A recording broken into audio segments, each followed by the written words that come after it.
And the World Bank has upgraded India's GDP forecast to 6.9% for FY23. It earlier pegged growth for India at 6.5% for the current fiscal.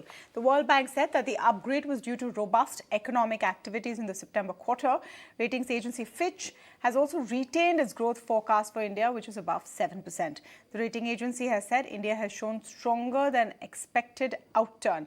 Now, while the Indian economy has been fairly resilient despite global headwinds, the outlook for other major economies still looks gloomy. This begs the question, where does India stand globally, and will it be able to sustain growth in the economy? Before we discuss that, here's what the World Bank said today. The World Bank projects that India's economy will grow at 6.9% this year in 2022. So we were projecting that the economy will grow at 6.5% until recently. But having said that, a good reminder that earlier on in the year we had projected a much stronger growth for the Indian economy, at above 7%. Then, given the global development, we downgraded the growth forecast to 6.5%. Now, with the recent quarterly growth numbers coming in for the Indian economy, we noted that in the second quarter, the economy did quite well. And let me bring in Harsh Saita to tell us what this upward revision looks like, and especially when we compare downgrades from many other agencies. Well, yes, the World Bank has increased, in fact, the GDP estimate for India for FY23. They've hiked it by almost 40 basis points from 6.5% to 6.9%. And that, they believe, is on the back of robust economic activities which have gone through all the way into Q2. Now, mind you, Moody's had in fact downgraded India from 7.7% to 7% India GDP growth for calendar year 2022. This was back in November of this year. What they said was higher inflation, higher interest rates and slowing global growth will be the drag on that 70 basis point cut that they had made on the GDP. Where the IMF is concerned, they too had cut their GDP estimates from 7.4% to 6.8%. This was back in October of this year.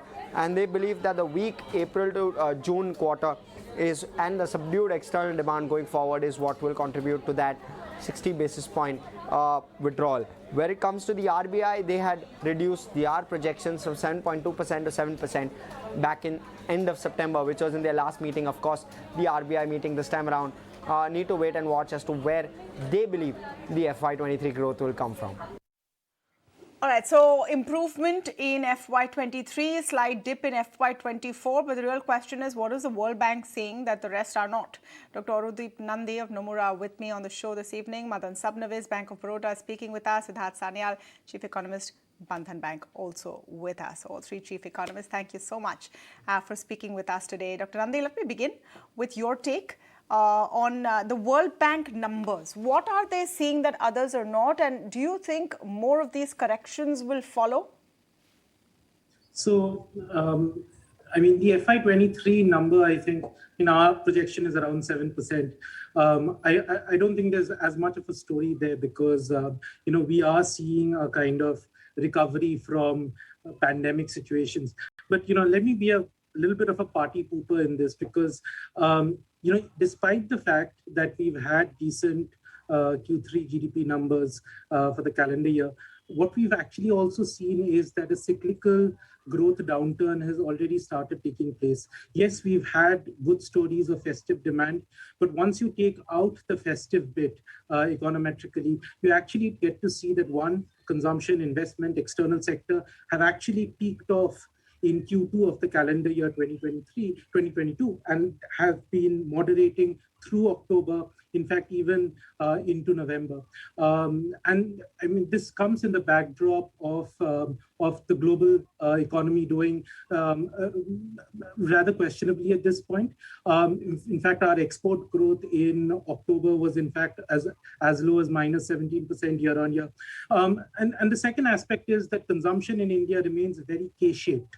right? So you'll have better off consumers that are fueling a lot of this consumption growth, whereas it's the worse off consumers that are actually suffering the pinch, be it from pandemic scarring, be it from high inflation. I guess what I'm worried about more is FY24. And in FY24, we have a below consensus GDP growth estimate of 5.2%. And I guess what worries there primarily is the fact that the global growth situation is going to be extremely worrisome. Our base case is a recession in US and EU. This will hit India's export growth. It will hit India's domestic capex cycle, and that in turn will bring growth down. So I guess the story is a little more forward-looking. We might be at a stable place now, and the domestic macro fundamentals might be really good. But in between these 2 points of stability is actually sort of a very volatile and very choppy waters as far as the global economy is concerned. The World Bank has also dropped its outlook for FY24, and perhaps echoing some of the concerns or Nandi is talking about. Madan Sabnavis, what I want to understand is this, and what seemed out of the ordinary was this upgrade when the overall trend for India, major economies, global economies is downward. Is this just a statistical correction? No, actually, I would not really agree with an upgrade. So actually, I'm not looking really at a number of 7% or 6.5%. The fact that one had an estimate which was lower and you've upgraded it at this point of time, to my mind, is not something which I would agree with. The reason being that I think all the problems which we have on consumption, investment have not really been addressed so far. And to think that when we have had high inflation, it's not going to affect the GDP growth at any stage. It hasn't affected actually in the first 2 quarters. I think is not something which I would go along with. Third thing is when you're looking at the calculations of GDP, we're looking into a lot many proxies which are used are the corporate profitability. We have seen the corporate profitability has fallen in the second quarter, likely to happen in the third quarter also, primarily on account of the inflation factor where the input costs have gone up. So to my mind, irrespective of what numbers we're talking of, at this particular stage, talking of an upgrade would obviously, I'm sure the World Bank has its reasons for doing so, because India is definitely the best performing economy. We are a domestic oriented economy, so therefore what happens at the global level is less likely to affect us than the other countries. I think those assumptions, those things are perfectly all right. But I would not really go along with this concept of upgrading the growth rate. Whatever number, even from 5 to 5.5, I would not really go along with it, because I think that the problems which we have in the economy are going to surface in the third and the fourth quarters, mainly consumption and investment. Okay, so Madan Sabnavis says that he doesn't agree with the World Bank upgrade or the reasons they have cited, which come down to the Indian consumer. Very broadly, put up, very simply put. Siddharth Sanyal, your view on that? The Indian consumers, you would say pent-up demand, festive fervor, propensity to spend, whatever you may call it. Do you think it won't carry us that far? Well, it was discussed very clearly multiple times for a while now that recovery in India or growth prospects in India remained on at least 2 different tracks. And it's very clearly coming from my fellow panelists' point of view also.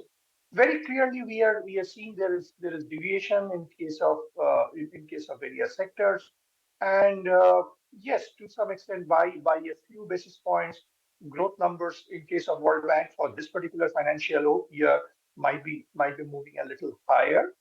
That is because to an extent, some of the numbers that they have already seen have got little bit of statistically slightly higher, some bit of a positive surprise, but it's very important to see how exactly they are projecting FY24, because just 4 months remaining for this particular financial year. I think at this point of time, for analytical purpose as well as for policy making, FY24 is becoming a lot more important, and we should not miss out that there the numbers are actually moving down a bit as well. Let me come to the broad question, and this is a little away from just only what World Bank is saying. So the narrative everywhere, Dr. Nandi, is that India is growing much faster than the rest. We're going to be one of the fastest growing economies in the world. And the comparative figure is always the global economic growth figure. which is much lesser than the Indian growth figure. Is that the right way to look at it for a country of our size and the base that we're beginning with? I mean, look, I don't think that India's growth story is decoupled from the global growth story, right? So it is this myth of decoupling that we have because if you look at India's prior growth cycles, I don't think there's ever been a phase where global growth has done badly and India's growth has done well. Right. So, yes, we are better off at this point. But if you look at, say, the time when we had the dot-com bubble, if you look at the time when we had the global financial crisis, US GDP growth fell by the peak to trough was around 4.6 percentage points or so. And for India, the growth rate also between the peak and the trough was close to 6 percentage points. So I think that the way to look at it is that the fact that the global economy is looking so gloomy means that there is significant downside risk for India's growth in the next year. Global growth is going to play a very large role in where growth is going to be next year. So it's going to hit exports. It's also going to hit investments. So India's capex cycle is actually quite linked to the global and the export cycle. So I guess sort of the concern is more from the fact that in the US, for instance, you're seeing a recession already come in the industrial and the housing sector. And I guess what is really worrying, Tamanna, is the fact that the US is in a point where it's hiking interest rates. In fact, our house view is that it could, go up to 5.5 to 5.75% as of by mid 2023. So you're actually actively trying to cool down the economy in order to bring down inflation. It's like a controlled blast, so to speak. And in situations like this, it's extremely, extremely difficult times for emerging markets, not just from the growth perspective, but also in terms of the rupee weakening, in terms of the way capital flows are going to go. So I think overall, 2023 remains a year of risk. So yes, you can draw some comfort from the fact that India's current growth rate is better than the global one. But I think what we need to look at is India's growth relative to its past, India's potential growth after pandemic. And to that extent, for FY24, as I said, we have a 5.2% number, which is actually below consensus. So I guess that's the way to read the India versus global growth story. That's very important to put it into perspective because we're looking at absolute numbers, 2 to 3% for the world versus 6.8, 6.97% for India. And yes, fastest growing economy. But like Dr. Nandi is explaining, you have to look at it in perspective of the peaks that India has reached in the past. Now, coming to this global recession story and the headwinds for India, Madan Sabnavis, again, the narrative that domestic demand will see us through. We're a consumption-led economy. Do you see cracks there in that story? Absolutely. And I think this is something which Aurobhi also mentioned earlier, because when we are seeing consumption being robust so far, it's been driven by inflation, it's been driven by higher income classes. There's also been this pent-up demand phenomenon. At some stage, we'll see, and this has been at the expense of savings. We have seen financial savings coming down. Now, this is going to hurt us at some point of time. And I think the important thing for us to note here is that this is something which even the finance minister had mentioned when the budget was announced in 2022. Is that our major problems which we need to crack are consumption and private sector investment. These were problems we had even before the pandemic set in. So I think these numbers we're talking of today about being better than the world, statistically, yes, we're better. Can we draw comfort from it? Yes, if we're happy with these numbers, definitely we need to be happy about it. But have we solved the fundamental issues which have been there on consumption and investment, which are going to be the growth drivers in future? The answer is this has been done only partly. And I think inflation has been the major party pooper out here. And that's why I think the RBI has been fairly aggressive in increasing interest rates. The government also needs to do its part to make sure that we're able to control inflation, because inflation is not just a case of real interest rates. It's more a case of saying it affects consumption. And when consumption gets affected, it affects also investment, which means future growth gets into jeopardy. So let's talk about inflation. 7% is the forecast as per the World Bank. Since we're talking about the World Bank's numbers, Raghuram Rajan a few days ago, and this question's for Siddharth Sanyal, a few days ago said, let's be prepared to go back to the low inflation regime. And of course, the context is he was telling central bankers, you better be nimble enough to switch gears when you need to. Do you see that as the hiccup? Where will central banks be able to keep up? And do you think that we're going to go back to a low inflation regime anytime soon, Siddharth Sanyal? Well, that's an extremely important long-term question or medium-term question at the moment. So if I put things in perspective, for the last 2 or 3 decades, actually, I mean, there had been up cycles and down cycles of inflation, but within a range not as dramatic as the one we are currently seeing. And that's why our financial system, our real economy, everything, I'm talking about the global system, has got attuned to one particular style of central bank functioning, which is significantly more supportive and accommodative compared to the 70s that we have witnessed. Compared to that, we have changed gear. Globally, central banks have changed gear completely, and the global financial system is attuned to that. Now, if actually it's very interesting the way Arudeep was saying that actually there are forecasts that inflation rate, interest rate on the part of US can actually reach something as high as 575 by the next summer. I think then the entire global financial system would have to adjust to a very new set of realities, and India will also not be an exception. Indian situation might be slightly different because our growth inflation deviations from its trend levels are relatively less.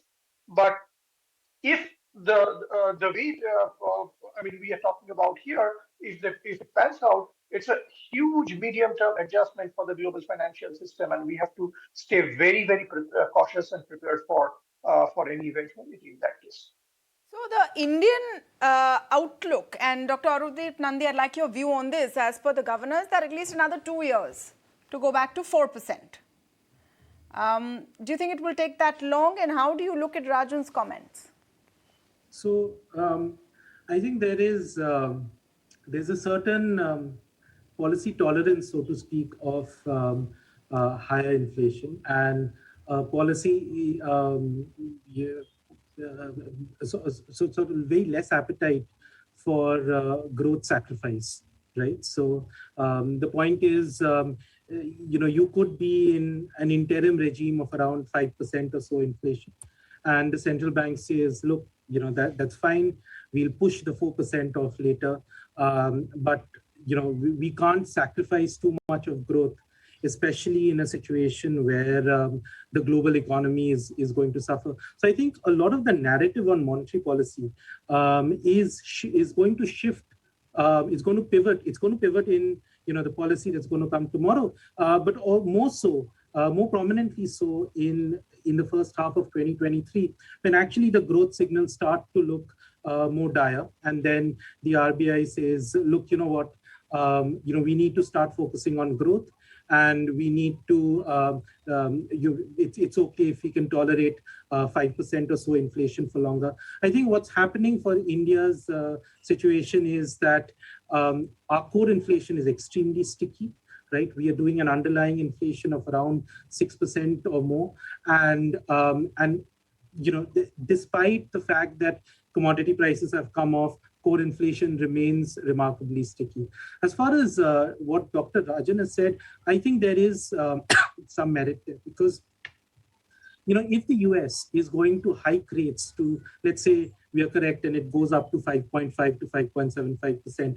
Now, these are record high levels, right? This kind of shows the intent of the US central bank that, look, it doesn't matter what the cost is, I have to bring inflation down, and I'm ready to pay the growth sacrifice to make that happen, right? So there is certainly going to be a disinflationary pressure that comes when growth slows, the labor market starts to weaken, and then that leads to lower inflation.